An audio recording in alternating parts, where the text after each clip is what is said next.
এই পর্যায়ে আমরা একজন অভিজ্ঞ খামারির কাছ থেকে জানতে চাইব। জাকিরুল ভাই প্রায় 2016 সাল থেকে এই সেক্টরে আছে এবং তার এই খামারে প্রায় 50টি গাভী আছে। এই মুহূর্তে 50টির মধ্যে হয়তো এখন 7 থেকে 8টা বাইরের গাভী এবং বাকি সবই যা আছে সবই কিন্তু তার নিজের ঘরেই জন্ম নিয়েছে।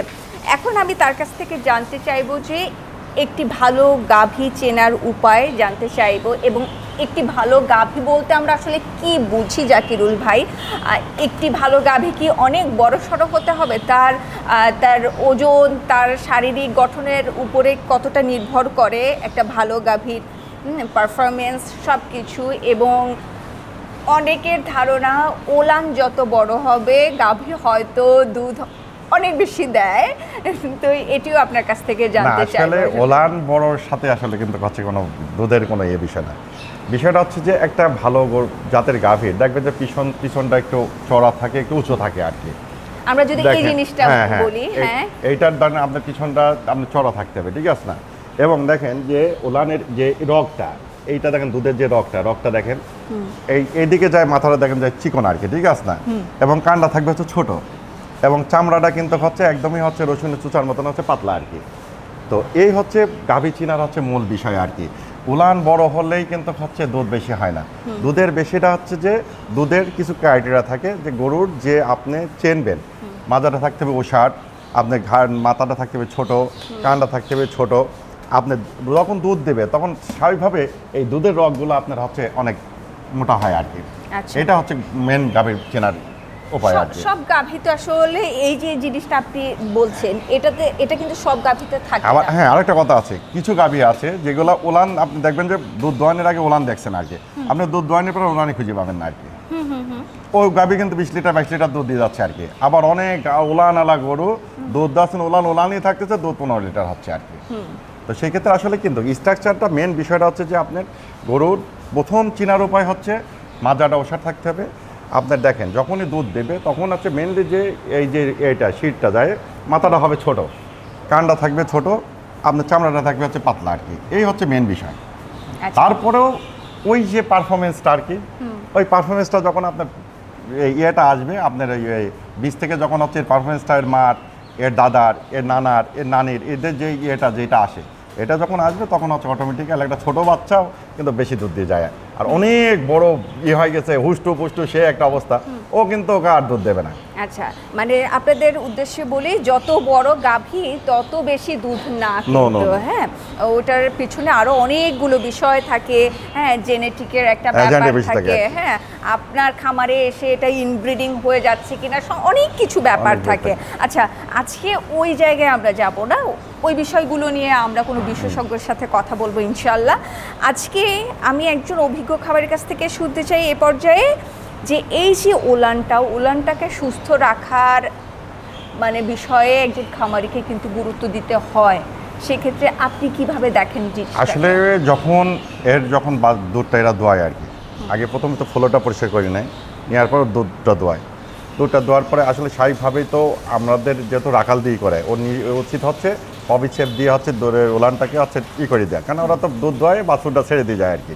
যদি পবিছেপ দিয়ে ওলানগুলোকে যদি আপনার হচ্ছে দুধ দোয়ানোর পরে যদি দিয়ে রাখি দেওয়া যায়, সেই ক্ষেত্রে কিন্তু হচ্ছে ওলানের আর কোনো প্রবলেম হবে না আশা করি।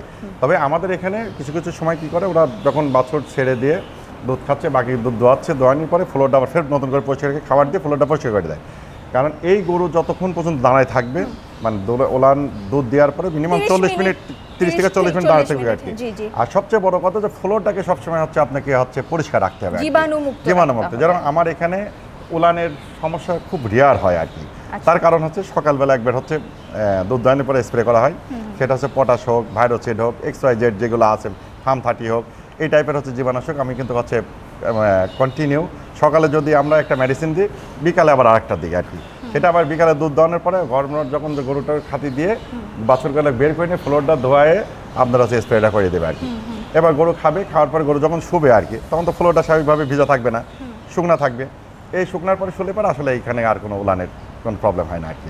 জাকির ভাই, মিল্কিংয়ের সময়টা আরও বেশি গুরুত্বপূর্ণ একটি ব্যাপার আমি বলবো ডেইরির ক্ষেত্রে।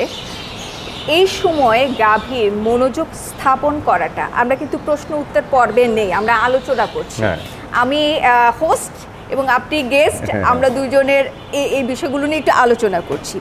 এই সময়টাতে গাভীর মনোযোগ স্থাপন করাটা আসলে জরুরি কিনা আপনি মনে করেন কিনা?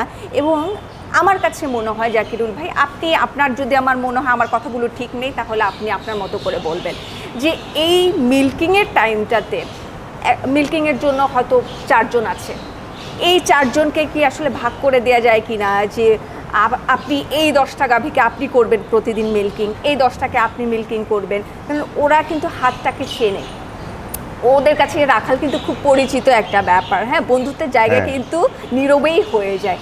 এই জিনিসটা আসলে ইম্পর্টেন্ট কিনা, এবং ওলানে নতুন হাত পরাটা আসলে এটা কি ঠিক আছে কিনা, এটা কি সমস্যা? এটা আমার একটা ব্যাড আছে আমার কাছে, একটা অভিজ্ঞতা আছে। সেটা হচ্ছে যে ঠিকই বলেছেন আপনি, আপনার ওলানের যখন একটা রাখাল কন্টিনিউ, আমার প্রত্যেকটা রাখাল কিন্তু 10টা করে দেয়, যখন আবার একটু কমে যায়, যাচ্ছে 8 ভাগে 8টা পড়তেছে, তাহলে 4 8 32, ও 32, ও 8টা, ওর 8টা ওই দোয়াবে, আবার বাকি 8টা আরেকজন দোয়াবে আর কি, এইভাবেই আমার সিস্টেম করা।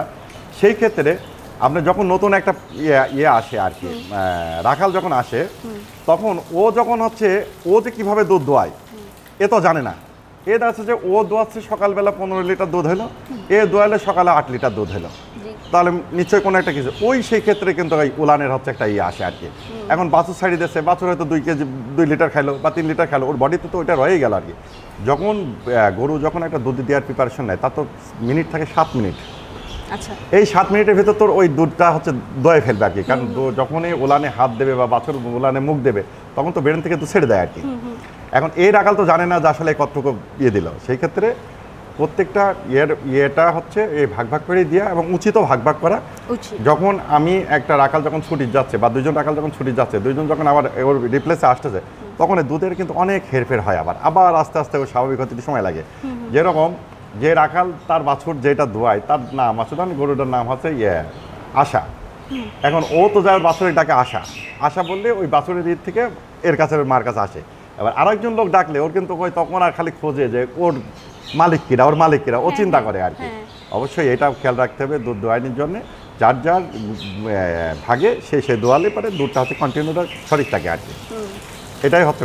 এবং মিল্কিং এর সময় মানে অনেকে ভিড় করে ফেলি, আমরা ভিডিও করার সময় দেখা যায় যে একজন ওলানে মিল্কিং করাচ্ছে, আচ্ছা আমি পারি কিনা একটু দেখি, এটাও কিন্তু ওই খামারের জন্য ক্ষতিকর একটি বিষয়, ওই গাভীটির জন্য একটি ক্ষতিকর বিষয়। আমার এখানে বিষয়টা হচ্ছে যে রাখাল যখন দুধ দোয়ায়, তখন আর খামারের ভিতর ঢোকার কোনো সুযোগ নাই আর কি। বাছুর আসবে, রাখাল একটা একটা করে বাছুর নিয়ে আসবে, ওর মতন করে দোয়াবে, ও এক রাখাল আরেক পাশে দোয়াচ্ছে, আর এক রাখাল আরেক পাশে দোয়াচ্ছে, এরকম। কিন্তু এখানে আর বাইরের লোকের আর কোনো ঢোকার কোনো সুযোগ নেই আর কি। সেক্ষেত্রে ওরা ওদের মতন দোয়াবে, ওরা ওদের মতন খাবে, এখন বেরোয় যাবে, দুধের মাইপি নিয়ে ওরা মিষ্টি দোকানে চলে যাবে, মানে মিষ্টির কারখানায় চলে যাবে, দ্যাটস ইট। এছাড়া কোনো সুযোগ নেই আর কি এখানে আর কি।